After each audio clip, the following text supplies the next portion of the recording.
여러분 안녕하십니까? YTN 경제특파 뉴스 쏙쏙 경제 시작합니다. 먼저 오늘의 주요 경제 뉴스입니다. 브렉시트, 즉 영국의 유럽연합 탈퇴로 코스피가 3% 넘게 폭락하고 코스피 시장은 사이드카가 발동되는 등 우리 증시가 크게 출렁였습니다. 원달러 환율은 30원 가까이 급등했습니다. 우리 정부는 가용한 모든 수단을 동원해 국내 금융시장이 받을 충격을 최소화한다는 방침입니다. 필요하면 외환 시장에 직접 개입하고 국제 공조도 확대하겠다고 밝혔습니다. 롯데 신동주, 신동빈 형제가 그룹 경영권을 놓고 벌일 세 번째 대결이 하루 앞으로 다가왔습니다. 두 사람은 내일 오전 일본 도쿄 롯데홀딩스 주주총회에 참석해 표 대결을 벌일 예정입니다. 강호인 국토교통부 장관이 국회에 나와 최근 강남 재건축 아파트 분양가에 거품이 끼어 있다며 극단의 경우에는 분양가 상한제 발동도 생각해 볼 수 있는 카드라고 말했습니다. 네, 한 주간의 재계와 주요 CEO들 동향을 알아보는 시간입니다. YTN 객원 해설위원 김방희 생활경제연구소장과 함께합니다. 안녕하십니까? 네, 안녕하십니까? 예, 또 브렉시트 때문에 좀 시끄럽지만 또 대내적으로는 또 중요한 문제이기 때문에 짚어보죠. 네. 일단 LG그룹의 사촌 기업입니다. 중견식품기업 아워홈. 그간 범 LG가에서 그 여성 임원이 나오기도 해서 좀 눈길을 끌기도 했는데 그렇죠. 네. 후계 구도가 어떻게 되느냐 하는 문제에서 좀 장남 쪽으로 정리가 되는 것 같아요. 그런 것 같습니다. 사실 아워홈이 그간 최대 주주이면서 경영에 참여하지 않고 있던 구작 회장의 장남이죠. 구본성 부회장을 대표로 전격 발탁했는데요. 애초에 올해 그 등기이사로 등장할 때만 해도 회사 측에서는 이게 후계 구도와 직접적인 관련은 없다 이렇게 밝혔습니다. 예. 그러나 대표로 발탁됨에 따라서 장남 승계 구도가 확정적인 것으로 보입니다. 회사 측도 최대 주주가 책임 경영 차원에서 대표에 취임했다 이렇게 밝혔는데요. 예. 아워홈은 그동안 이 일이 있기 전만 해도 구작 회장의 일남 삼녀 가운데 막내딸이 있습니다. 구지은 부사장인데요. 이분의 승계가 유력한 것으로 재계에서는 봤습니다. 구 회장의 자녀 가운데 유일하게 이 회사에서 12년간 왕성하게 활동을 해왔고요. 예. 근데 이제 지난 2년간 문제가 발생했습니다. 구 회장의 가신이라고 할 수 있는 기존 임원진과 갈등이 연이어 벌어졌습니다. 당사자는 보직에 사임됐다 복귀하는가 하면은 계열사에 전출돼서 이제는 후계 구도에서 완연히 멀어진 양상입니다. 특히 언론에서도 그 당시에 이제 보도를 많이 했습니다만 지난해 예. 해임 당시에 자신의 페이스북에 그들의 승리, 평소에 일을 모략질 만큼 열심히 했다면 아워홈이 7년은 앞서 있었을 거다 하는 다소 앙심을 품은 듯한 글을 올려서 회사 내용을 외부에 공개한 바 있습니다. 예. 이 일이 아마 이제 사태를 더 악화시키지 않았겠느냐 이런 분석들을 재계에서 하고 있는데요. 이런 범 LG가의 보수적인 가문, 이 문화가 있는데 이 문화가 재기발랄한 젊은 여성 후계자의 언행을 수용하지 못한 것으로 볼 수도 있겠고 아니면 이제 자동차왕 헨리 포드가 말년에 자신의 가신과 갈등을 빚는 아들을 이제 후계 구도에서 배제해서 논란이 된 적이 있는데요. 예. 이런 양상인지 아니면 뭐 두 가지 속성을 다 가진 것인지 불분명한데 지난 2년간 사실상의 경영 공백 상황에서 정체됐던 회사가 이 일을 계기로 더 성장하느냐 이걸 통해서 아마 성격이 조금 더 규정이 될 것 같습니다. 사실 그 구지은 전 부사장이 1년 전만 해도 사실 유력한 어떤 승계 구도로 이제 후보로 여겨지고 있었는데 이렇게 됐단 말이죠. 말씀해 주신 것처럼 좀 불만이 계속 남아 있을 것 같은데 어떤 남매로서의 그런 경영에 참여하는 부분에 있어서 참 향후 이 그룹이 좀 순탄하게 굴러갈 수 있을까 이런 생각이 듭니다. 글쎄요, 자회사에 전출이 됐기 때문에 이제 예. 재계에서는 후계 구도에서는 멀어진 것으로 보고 있는데 예. 어쨌든 그룹 내에 있는 건 사실이죠.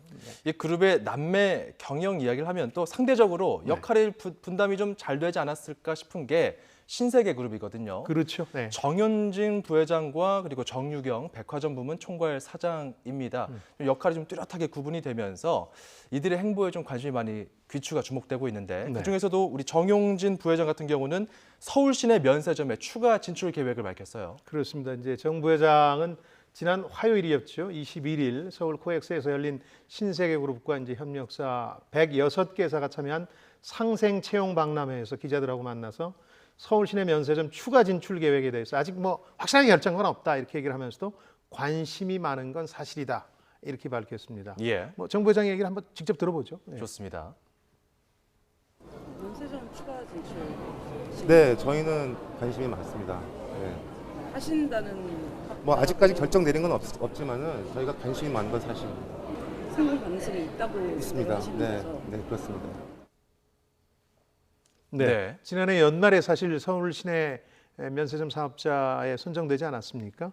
그래서 지난달부터 그 회원동에 있는 신세계백화점 본점에서 면세점을 운영 중인데요. 예. 올해 말로 예정된 추가 시내 면세점 사업자 선정 과정에 진출하게 될 경우에 입지는 아무래도 신세계 강남점이 되지 않겠느냐 지금 쪽에서는 그렇게 보고 있습니다. 예. 또 정부회장 같은 경우는 이제 기자들이 그게 관심 많아요. 아까 말씀해 주신 것처럼 여동생과의 역할 분담 혹은 뭐 선의 경쟁을 하는 거 아니냐 이런 질문을 하기도 했는데 글쎄 자기가 잘하는 일에 열심히 하라는 경영진, 여기서는 아마 이제 부모님들의 뜻을 얘기하는 거겠죠. 예. 그런 뜻으로 받아들인다 그러면서 선의의 경쟁을 선선히 받아들이는 그런 뉘앙스를 풍겼습니다.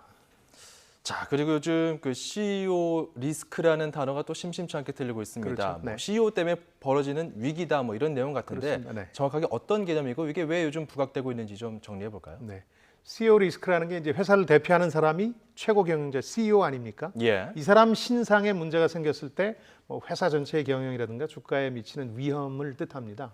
요즘 얘기가 이제 증시뿐만 아니라 우리 재계 회자되는 이유가 우리나라를 대표하는 게임 회사죠. 넥슨의 김정주 창업주 때문입니다. 예. 이제 2005년에 진경준 검사장의 이 회사 비상장 주식 매입 사건과 관련해서 소환 조사가 임박했기 때문인데요. 당초에 진 검사장의 진술과는 달리 회사가 이 비상장 주식을 사는데 자금을 대여한 것으로 확인이 됐기 때문에 이게 뇌물이나 뇌물 공여 혐의로까지 발전할 가능성이 있다는 얘기가 나오고 있고요. 그러다 예. 보니까 일각에서는 뭐 진경준 게이트다 이런 표현까지 등장하고 있습니다. 네이버의 김상현 대표에게도 회사가 자금을 대여한 것으로 확인이 돼서 지금 네이버까지 불똥이 튀었고요.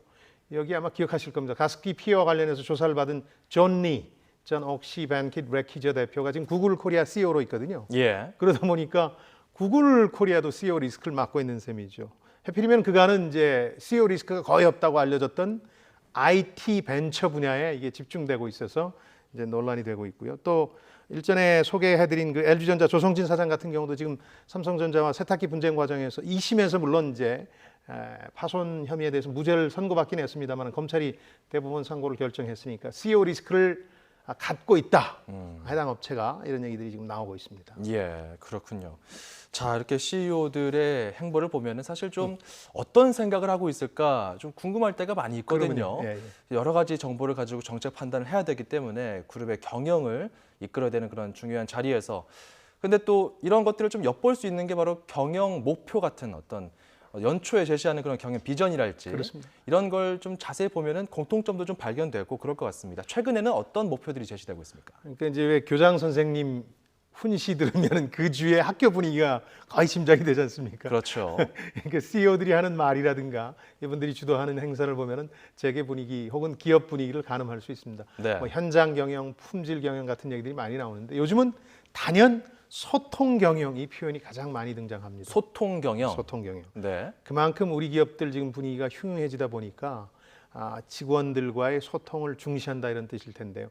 뭐 흉흉해진 이유는 뭐 제조업 수출 중심으로 상당히 지금 경기가 어렵고 또 대규모 구조 조정을 진행 중이기 때문에 자칫 소통을 제대로 하지 않으면 회사가 더 어려워질 수 있다 하는 예. 위기 의식에서 이런 소통 경영이 반로한 게 아닌가 하는 생각이 좀 듭니다. 대표적인 예를 몇 가지 설명드리면요. 한상범 LG 디스플레이 부회장 같은 경우에는 2014년도에 생산직 근로자들에게 격려 케이크 명목의 케이크를 1,600개를 쏴서 화제가 된 적이 있죠. 예. 그 이듬해에도 이제 협력사에 대한 지속적인 방문과 격려 행보를 벌였고요. 올해는 젊은 직원들이 제안을 했다고 그래요. 그래서 젊은 직원들과 함께 프로야구 경기장에 자주 간다고 합니다. 거기서 이제 얘기를 나눈 거죠. 또 성과가 조금 이 회사가 나아지고 있는 와중에 두둑한 성과급을 약속하겠다. 이런 것들도 소통 경영의 일환이라고 합니다. 또 세계 철강 산업 침체라든가 비리 때문에 어려움을 그동안 겪어온 포스코 같은 경우도 권호준 회장이 이제 계층별 직원과의 소통 간담회를 잇따라 열고 있습니다. 젊은 직원들 의견을 수렴하겠다 그래서 영보드라는 것도 만들었고요. 예. 최근에 3대의 꿈 뭐 이런 표현까지 등장한 용광로 사업에 진출한 동국제강의 장세욱 부회장도 소통 경영을 강조하고 있습니다. 아까 잠깐 얘기가 나왔던 신세계 정용진 회장도 뭐 직접 자신이 SNS 같은 걸 하면서 소통이 중요하다 이런 얘기를 많이 언급하고 있는 분 아닙니까? 예. 이래저래 하여튼 우리 CEO들의 요즘 최대 관심사는 소통인 것 같습니다. 그 소통의 그 대상이 대부분 이제 기업 임직원들과 같이 좀 그렇습니다. 이루어지는 것 같군요. 네네. 자, 그리고 또 이 소통과 별개로 네. 한 언론사가 또 상을 준 그런 또 회사가 눈에 띕니다. 요즘에 뭐 강소기업이 힘이다. 뭐 저희 방송국에서도 그런 프로그램이 나가고 있는데 그렇죠. 참 중소기업 중에 좀 눈에 띄는 회사가 있어요. 이 오토바이 헬멧을 잘 만드는 회사로 좀 알려져 있다. 이렇게 얘기가 되고 있는 곳 홍진 HJC 어떤 회사입니까? 15년간 세계 시장 점유율 1위. 이거 사실은 우리 대기업들, 재벌들도 못하고 있는 기가 막힌 실적입니다. 이 회사가 하고 있습니다. 그냥 중소기업이 아니라 그래서 세계 최고의 중소기업이라는 의미에서 히든 챔피언, 즉 강소기업입니다. 예. 오토바이와 자전거 프리미엄 헬멧을 만드는 홍진 HJC라는 회사인데요. 60여 개 나라에 200만 개 헬멧을 판매하고 있고 특히 수출이 전체 매출의 95%를 차지합니다. 대부분 수출이군요. 그렇습니다. 그러다 보니까 HJC라고 박힌 헬멧들을 많이 볼 수가 있습니다. 우리나라 안보다는 바깥에서 더 유명한 회사인데요. 원래 어떤 회사입니까? 그 홍한기 회장이란 분이 이제 창업주인데 71년도에 봉제 회사로 출발했습니다. 재봉틀 몇 개 놓고 네. 봉제품 만들고 또 바이커들, 오토바이 타는 사람들 옷 만들다가 74년도에 자신들이 납품하던 헬멧 회사 하나를 인수하게 됩니다. 그게 지금 사업과 인연을 맺은 계기였습니다. 네. 근데 전체 매출의 10%를 무조건 R&D, 연구개발비로 쓸 정도로 기술에 집착합니다. 그 이유가 이 회사가 큰 우여곡절을 겪게 되는데 불난 적도 있었고 어허. 물에 잠긴 적도 있었는데 그때 이 홍한기 회장이 깨달았답니다. 어떤 거요? 기술은 불에 타거나 물에 잠기지 않는다. 아. 그래서 기술에 올인하자 그래서 헬멧이라는 제품에 관한 기술에서는 세계 최고를 자신들이 자부한다. 이런 거 하나로 15년간 세계 시장 점유율 1위를 기록해 왔습니다.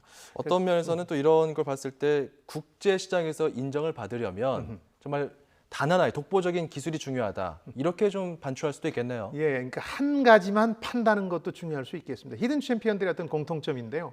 사실 이분들이 냉면집 하고 그랬으면 세계 최고가 되진 못했을 거예요. 예. 한우물을 받기 때문에 가능해서 한우물 성공 전략이 대표적인 예라고 봐야 되겠죠. 알겠습니다. 자, 한 주간의 자기 동향과 또 CEO들 이야기 잘 들어봤습니다. 김방희 생활경제연구소장이었습니다. 고맙습니다. 네, 안녕히 계십시오.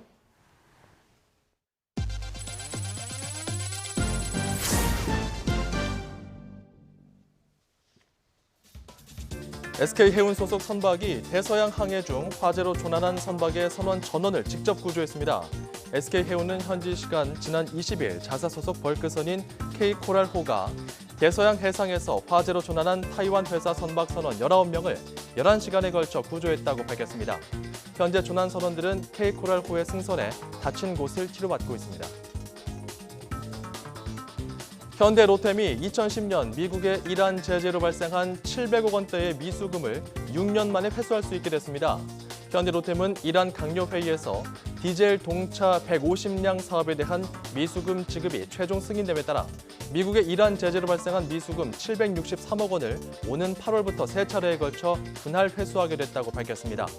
현대로템은 2004년 11월 이란 철도청 산하 공기업에 디젤 동차 150량을 공급하는 내용의 계약을 체결한 뒤에 계약금 15%는 받았지만 2010년부터 시작된 이란 경제 봉쇄로 나머지 돈은 못 받았습니다. 구조조정에 들어간 한진해운이 중국 세 곳에 있는 물류법인 지분을 매각했습니다. 한진해운은 유동성을 확보하기 위해 법인 지분을 매각했고 매각이 마무리되면 210억 원을 추가로 확보할 수 있다고 설명했습니다. 하지만 채권단이 요구하는 정도의 유동성을 확보하려면 수천억 원을 더 마련해야 합니다. 대우건설이 차기 사장을 외부 인사까지 포함한 공모를 통해서 선임합니다. 대우건설 사장추천위원회는 내부 인사 공모를 통해 후보 면접까지 봤지만 후보가 다양하지 않다고 판단해 외부 인사로 범위를 늘려서 재공모하기로 했다고 밝혔습니다.